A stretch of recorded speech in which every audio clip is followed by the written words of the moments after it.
Hey everybody, welcome to Black Belt Life. I'm Darren Myers, your host, and this is our show about the journey to Black Belt and beyond, and anything else martial arts you want to talk about. As a matter of fact, if you'd like to ask me or our guest today a question, please feel free to type it into the comments on our YouTube channel, Black Belt Life, and please subscribe and like if you would please. Also on Facebook, if you put a comment on that, we'll see it, and you can ask us any questions or comments that you'd like to make, and you might see your name on TV. Wow, cool.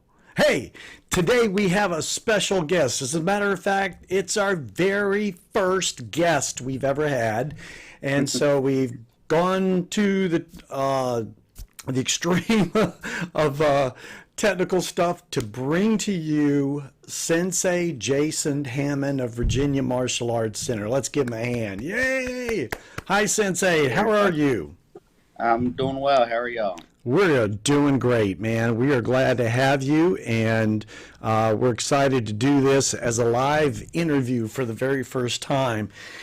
And I think one of the things, especially if people from our dojo are watching, they're watching and they're saying, well, that's my sensei, I can talk to him anytime. But do we ever really get into some of the in-depth stuff that, we may talk about, and some things they may learn about you or I that they may find very interesting? So I hope this goes well. But you've been doing martial arts now for over 3 decades, right? Yep, 31 years this year. Wow, that's great. And that's longer than a lot of people have a career. So what got you started in it?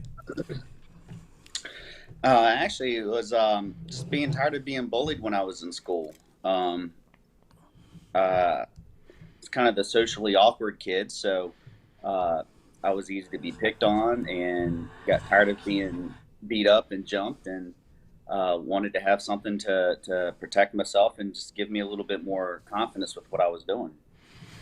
Gotcha. So confidence is, of course, a big part of martial arts and a big part of why a lot of kids get into it, as well as adults. So what do you think kept you going all these years? A big part of it was my mom and dad, because as a kid, you want to get caught up in a whole bunch of other stuff, and they saw the benefit in it. So they were big, no matter whether I wanted to go or not. They were taking me to the dojo, and a lot of it was just the friendships there, and also the training. Just learning something that was going to benefit me and make me feel better about who I was, and being able to who I was around other people. Right. So, but the parental support, the parental backup, so to speak, of those days when you probably didn't feel like going, they said, you're going, right? Oh, absolutely. I mean, they're, for them, it's like, we're paying for it, you're going. It's really simple as that. Right. And I think a lot of times today, and I don't want to step on anybody's toes about it, but a lot of times today, we're in this world where, everybody's got to have a trophy, everybody's got to be a winner, and a lot of times some parents don't want to make their kids do something, even though it's going to be good for them. If the kid is like, oh, I don't want to do it anymore, is a 5-year-old, 6-year-old, or even a 10-year-old old enough to make those kind of life decisions? And so it takes the backup of parents like yours to be supportive and to say, no, I'm sorry, you don't want to go to school today, you're going. You don't want to go to karate today, you're going. Teaching me the benefit of making a commitment. Right. If you commit to something, you're going to keep up with it. And because that's something that you benefit from and have to deal with later in life. So that it was all about life, life lessons, even in that. No doubt, absolutely, yeah. What do you think was the greatest benefit that you got out of it as a kid? Um, I, as as a kid, I would have to say, I mean, a lot of it, the training, the exercise, the movement, but again, just the confidence, because I was a very shy kid growing up, and didn't like to be in front of people, didn't like to speak in front of people, and I would say that would have to be the biggest benefit is building that confidence in myself, to the point where, I mean, now I've been teaching for 25, 26 years now. I've had my own dojo at one point, and I'm part-time pastor, so I have the opportunity to speak on some Sundays in front of large groups of people, and that's not something I ever imagined myself ever being in a position to do. Yeah, public speaking is one of those fears that a lot of people have.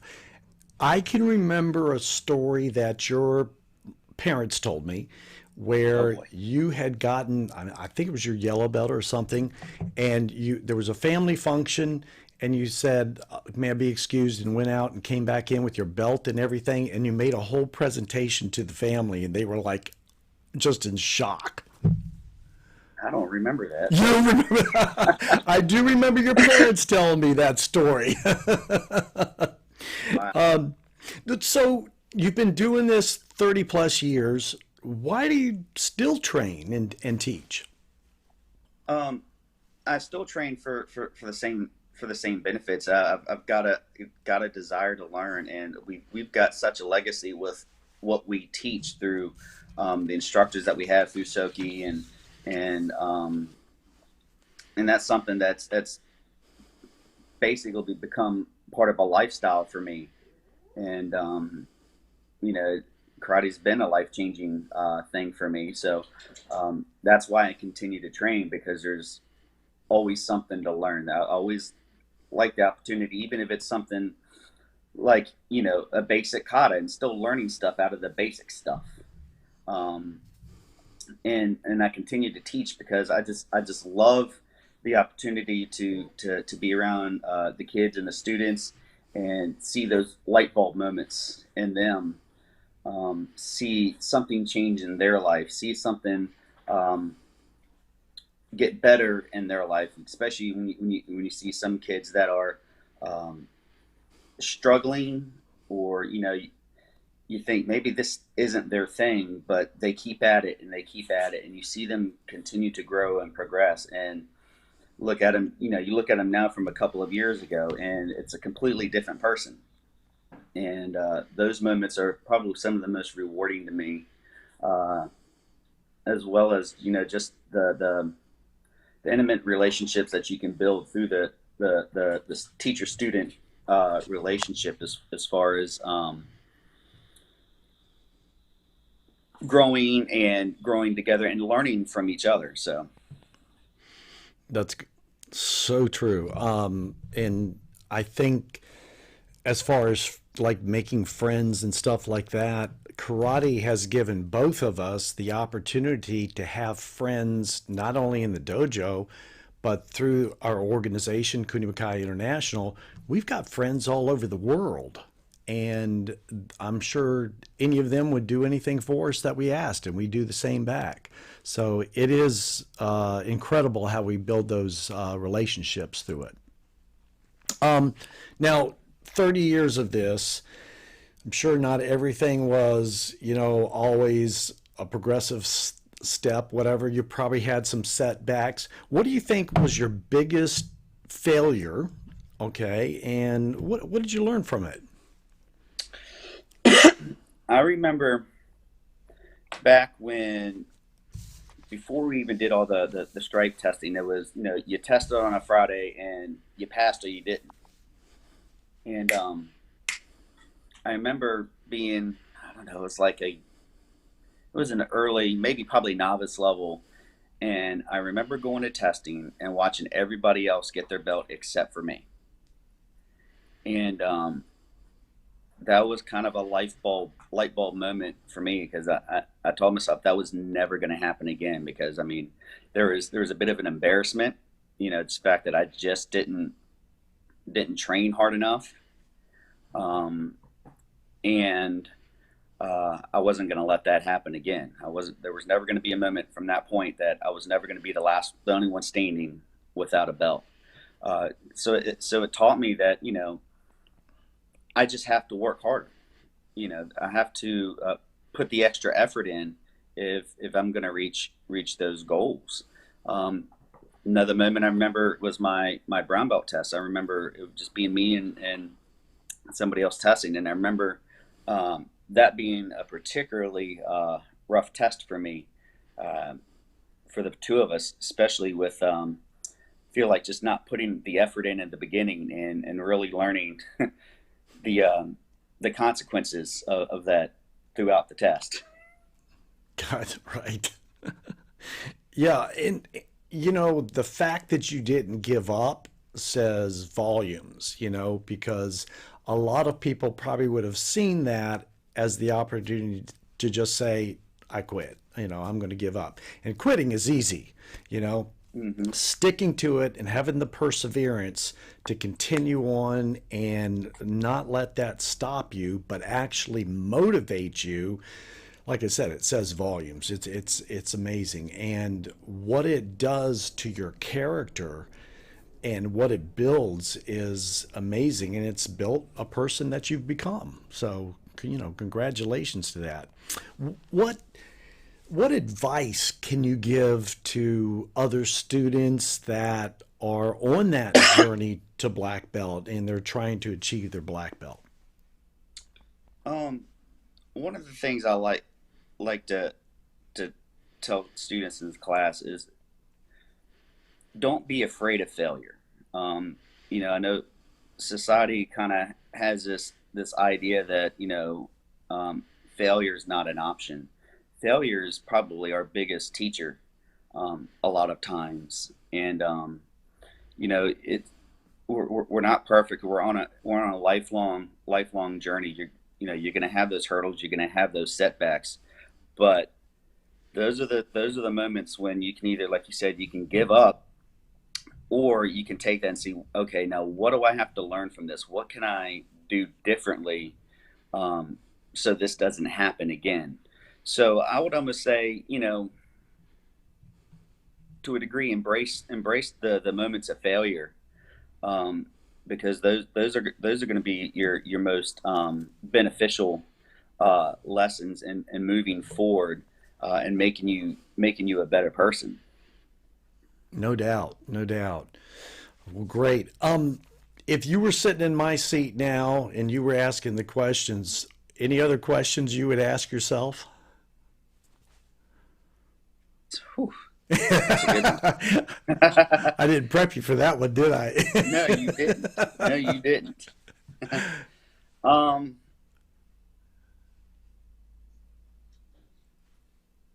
oh, see, you put me on the spot on that one. That's what senseis are good at, aren't they? Yeah, Well, yeah. let me ask you this. Um, who do you think are, and I'm not trying to blow my horn on this by any means, who do you think are the three people who've been most influential to you throughout your martial arts time? One would be, I would say, first and foremost, my mom and dad. Um, No doubt. Yep. Again, always being there to push and support, and pick me up when I'm crying, and just being my cheerleaders. Um, and the same thing I would say, later in my training, it would be my wife, again, for those same reasons of supporting what I do and always encouraging me in my teaching. But again, probably one of the bigger ones would obviously be you, because I wouldn't have what I have, um, without not only um, the martial arts that you taught me, but just being able to sit in your office and ask you life questions, and you know being there to push me, and not sugarcoat stuff, when it's needed to be said. And so Those would be my three. Very good. Well, it definitely takes family support, and I think a spouse, especially for an adult, I mean, they have to be very understanding because this does take time, and if you want to be good at it, it takes a commitment, not only on your part but theirs. So I applaud your parents and your wife as well, and thank you for the comments. So, well, thank you so much for joining us today, and I really enjoyed it. I think this was fun, and I hope some students are out there going, that was really good, man. Need to take that information and knowledge and put it into my training and all. So, Absolutely. thank you so much. And for everybody out there, please, again, if you like this, hit the like button and also subscribe to the channel. We're trying to build this so that people have a chance, more and more people have a chance to see it. Now, next week, we have another guest, so stay tuned and we'll see you then.